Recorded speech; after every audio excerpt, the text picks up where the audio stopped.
Mercedes y Marisa presentan Un café Ashken Sefardí.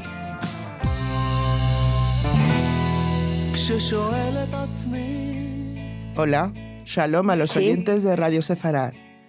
Hoy tenemos como invitada a nuestro café a Diana Wang en un programa que hemos llamado Memoria de Polonia. Así es, Diana ha escrito una carta que hemos conocido en las redes sociales y se ha vuelto viral.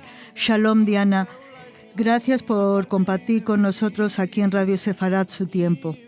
Diana, entramos directamente en materia.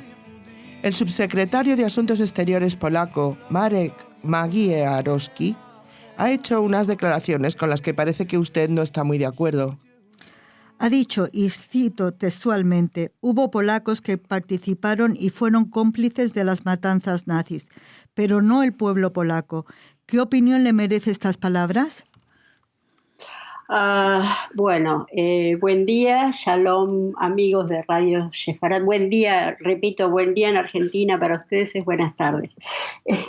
Gracias por llamarme y sí, no solamente estas palabras que ustedes mencionaron, sino todo esto que está sucediendo con este nuevo gobierno polaco a partir de la promulgación de esta desdichada ley que ataca la libertad de expresión.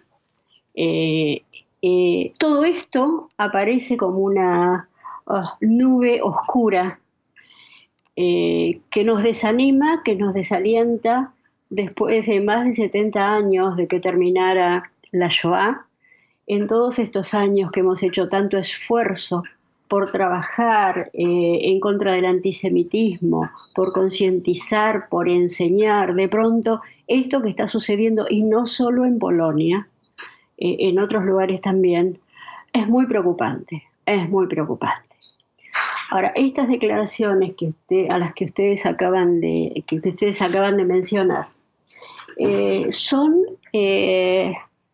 parcialmente verdad, que esto es lo que sucede con la posverdad y esto es lo que sucede con los prejuicios. Se toman hilachas y pequeños fragmentos de verdad y se construyen proposiciones que terminan siendo falsas.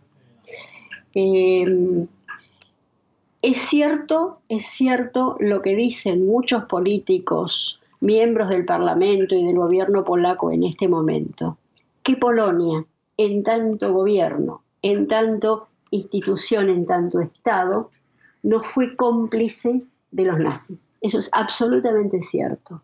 Es impropio, como ellos dicen, decir campos de concentración polacos. Es absolutamente faltar a la verdad.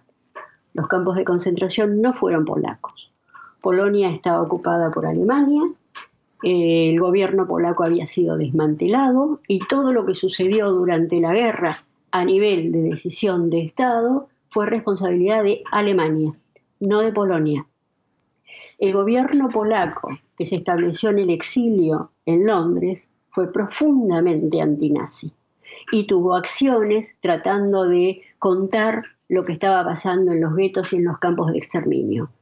De modo que no podemos, si queremos honrar a la verdad, no podemos acusar al gobierno polaco de nada de esto.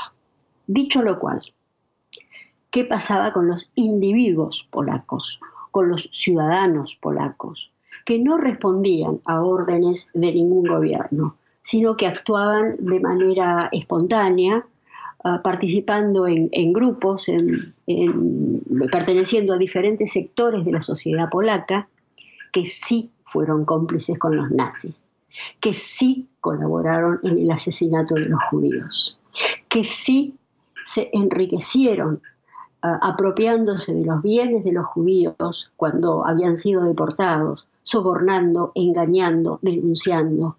Todo eso también es cierto. Entonces, es preciso hacer esta distinción entre decisiones del gobierno y conductas de ciudadanos polacos. Sí, pero entonces, en este sentido, lo que dice el gobierno es parcialmente verdad. La ley promulgada en Polonia recientemente es muy tajante. Castigan con cárcel a quien sugiera cualquier implicación colectiva polaca en el exterminio de judíos en la Shoah. Y quizás por eso que usted se ha decidido a hablar, por las voces que el gobierno polaco quiere acallar. Así es, así es. Esta ley promulgada por el gobierno polaco es durísima porque implica muchas cosas. Me hace acordar a cuando hay lugares en donde ha sucedido que se ha prohibido la publicación de Mi lucha de Hitler, cosa con la que yo estoy absolutamente en desacuerdo. Yo creo que no se puede prohibir absolutamente nada, se debe hacer otro trabajo. No se puede prohibir que la gente diga lo que quiera decir, aunque sea falso. Lo que tenemos que hacer es salir y contradecir y explicar y argumentar y trabajar mucho en educación, mucho en educación. Todavía nos queda esa carencia, nos queda ese trabajo pendiente de trabajar en este tipo de educación, en una educación que revise lo que las redes sociales dicen, lo que dice la prensa. Está lleno de falsedades, está lleno de verdades a medias. Y como, bueno, la gente normalmente lee los epígrafes de las fotos y con mucha suerte lee los títulos y las bajadas en negrita y no lee las notas ni los contenidos, el mundo está lleno de opiniones y falsas verdades y no estamos trabajando bien en la toma de conciencia, en cómo leer y cómo entender todas estas falsas noticias y falsas verdades que viven desparramándose por el mundo. Señora Wang, queremos dar a conocer punto por punto la carta que usted publicó en las redes, contando cuál fue la actitud del pueblo polaco con respecto a los judíos en la Segunda Guerra Mundial. ¿Podría usted repetirla ante nuestros micrófonos? ¿La leo ya? Sí, por favor. Quiero que Polonia me denuncie a mí también, que me demande, me acuse y me crucifique. Porque digo públicamente que fueron polacos los que no devolvieron a mi hermanito. Fueron polacos los que se apropiaron de las casas y de todo lo que había adentro, una vez que los judíos habían sido deportados. Fueron polacos los que no dejaban a mi mamá caminar por las veredas y la echaban a la calle por donde van los animales. Fueron polacos los que cuando vieron vivos a mis padres profirieron con desprecio: ¡ah! ¿Sobrevivieron? Fueron polacos los que pedían sobornos cuando descubrían a un judío. Fueron polacos los que lo denunciaban aún después de sobornados. Quiero que Polonia me denuncie, que me demande, me acuse y me crucifique. Porque fueron polacos los que quemaron a sus vecinos en Jedwabne. Fueron polacos los que mataron a los que volvían a Kielce. Fueron polacos los que no dejaban que ningún judío integre sus grupos rebeldes. Fueron polacos los que iban atentos por las calles, esperando cazar a algún judío para ganarse la recompensa. Fueron polacos los que escondieron judíos a cambio de dinero y los que cuando el dinero se terminaba, los denunciaron. Fueron polacos los que vendían agua a precios exorbitantes cuando los trenes se detenían en su camino a Treblinka y Auschwitz. Quiero que Polonia me denuncie, que me demande, me acuse y me crucifique. Porque fueron polacos los que se burlaban de sus alumnos y compañeros judíos en las escuelas. Fueron polacos los curas que predicaron siglo tras siglo el dolor, el odio bajo la acusación de deicidio. Fueron polacos los que aplaudían a las hordas nazis que arrancaban a los judíos de sus casas. Fueron polacos los contratados para hacer cruzar ríos y fronteras a los judíos y los que los abandonaban en parajes desconocidos. Fueron polacos los que después de abandonarlos, los denunciaban. Que Polonia me denuncie, que me demande, me acuse y me crucifique. Aunque diga también que el gobierno polaco en el exilio no fue cómplice del nazismo y que también fueron algunos polacos los que no se sometieron y ayudaron a los judíos. También algunos polacos los escondieron, alimentaron y cuidaron, arriesgando sus vidas. También fueron algunos polacos los que les proveyeron de documentos falsos. También algunos polacos integraron la red de salvación Yegota. Sin esos polacos, casi ningún judío podría haber sobrevivido. Fueron miles esos polacos que iluminan, por contraste y con crudeza, a los millones de polacos cómplices, responsables y culpables por acción u omisión. Por todo eso, quiero que Polonia me denuncie a mí también, que me demande, me acuse y me crucifique.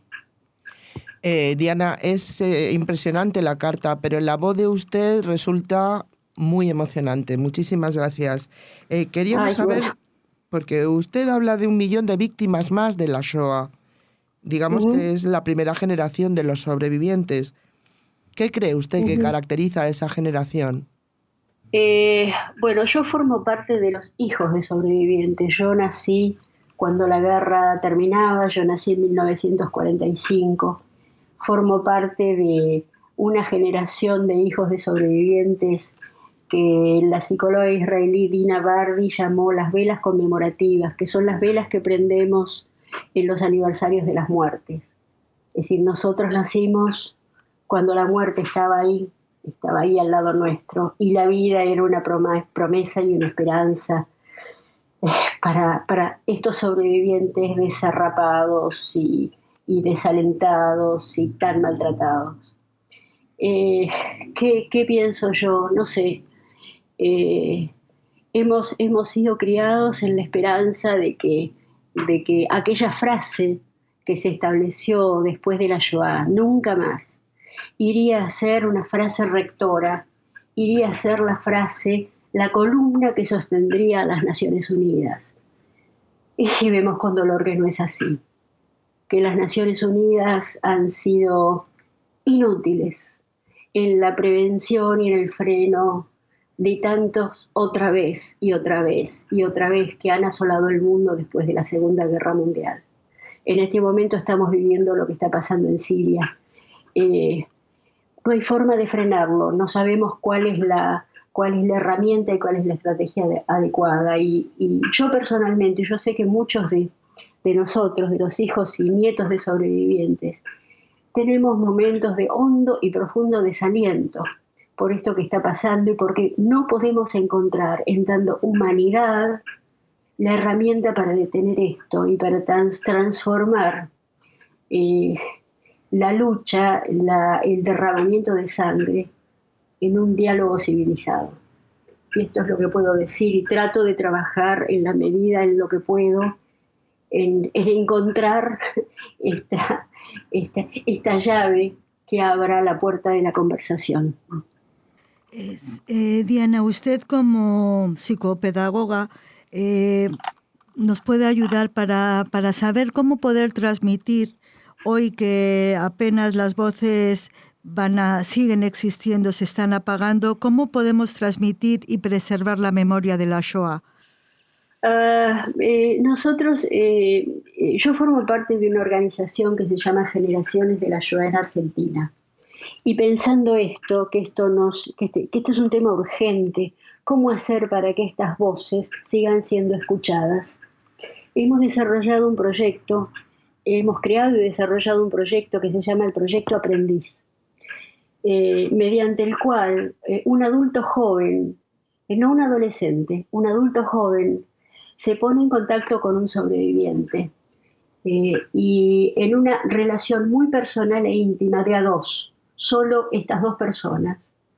El aprendiz se pone en contacto, conoce al sobreviviente, conoce a la persona, conoce sus humores, sus gustos, sus disgustos, sus alegrías y sus tristezas, conoce su infancia, conoce su vejez, y asume el compromiso lo llamamos el compromiso ético, de seguir contando esta historia.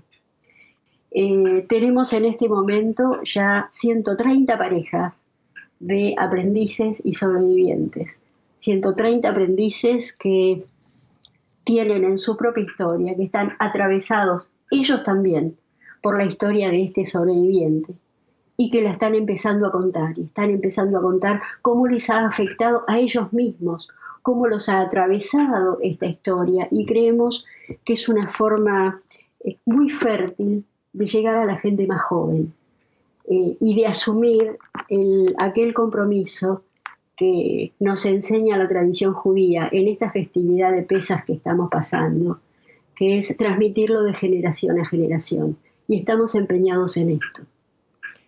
Muchas gracias, señora Wang, por su valiente testimonio. Le agradecemos mucho que haya querido compartirlo con nosotros. Antes de finalizar, me gustaría también que nos pudiera explicar, aparte de transmitir las voces de las personas que ya no la van a tener, estas voces de sobrevivientes de la Shoah, cómo se puede educar a una sociedad como si ocurre, como Dios no quiera, como ocurrió en Polonia, que la propia sociedad intervino voluntariamente a apoyar estos hechos. ¿Cómo podemos educar para que la gente no sea de los que levanten la mano y que la dejen bajada en algún momento? Bueno, me acabas de hacer la pregunta del millón, si yo tuviera la respuesta. Pero creo que hay pequeñas cosas que se pueden, y pequeñas quiero decir, no porque no son importantes, sino porque parecen actos más pequeños que en realidad no lo son. Por ejemplo, doy 2 ejemplos. Uno, el trabajo en el bullying en las escuelas. El trabajo en el bullying en las escuelas, hay 3 protagonistas, igual que en la Shoah, igual que en todo genocidio. Está la víctima, está el perpetrador, y está el corro de gente alrededor, los testigos indiferentes, que en inglés se llama bystanders, que están ahí y que no hacen nada. Entonces, el trabajo en la escuela no es trabajar con la víctima y con el perpetrador, sino con los testigos indiferentes. Estos son los que pueden cambiar al mundo. Este es un trabajo que se puede hacer cotidianamente en las escuelas. Y hay varios proyectos que están en danza y que esperemos que funcionen. Y cuando nosotros vamos a las escuelas, básicamente trabajando con los docentes, de por qué es importante enseñar la Shoah. Trabajamos, es decir, tomamos este ejemplo del bullying precisamente, porque vemos cómo cuando el testigo indiferente permanece pasivo, deja que las cosas sucedan. Y el otro ámbito, ustedes se van a reír, pero el otro ámbito me parece que es la situación del tránsito, lo que sucede en la calle. Respetar las normas de tránsito. Si voy caminando por la calle y veo que delante de mí hay una persona que lleva un perrito y que deja sus desechos en la vereda, yo no puedo pasar indiferente y le digo, por favor, levante esto que dejó su perro. Es una nimiedad, ya lo sé, pero estas pequeñas cositas, estas pequeñas conductas son las que van construyendo una noción de colectivo responsable y civilizado. Respetar al otro en la vida cotidiana. Y esto es algo que necesitamos enfatizarlo y enseñarlo y transmitirlo en nuestra formación en los jóvenes, en las escuelas, en los hogares, en la sociedad. Por eso digo, ojalá tuviera la respuesta, pero me parece que se puede empezar por pequeños pasos.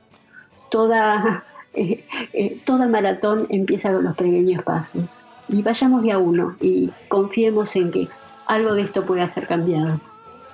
Pues hasta aquí nuestro programa de hoy. Creemos que era necesario hablar de este tema y porque el negacionismo intenta ganar terreno en la opinión pública hoy día. Y porque se lo debíamos a nuestros oyentes que están ahí, como de costumbre, sintonizando un café Ashken Sfardi.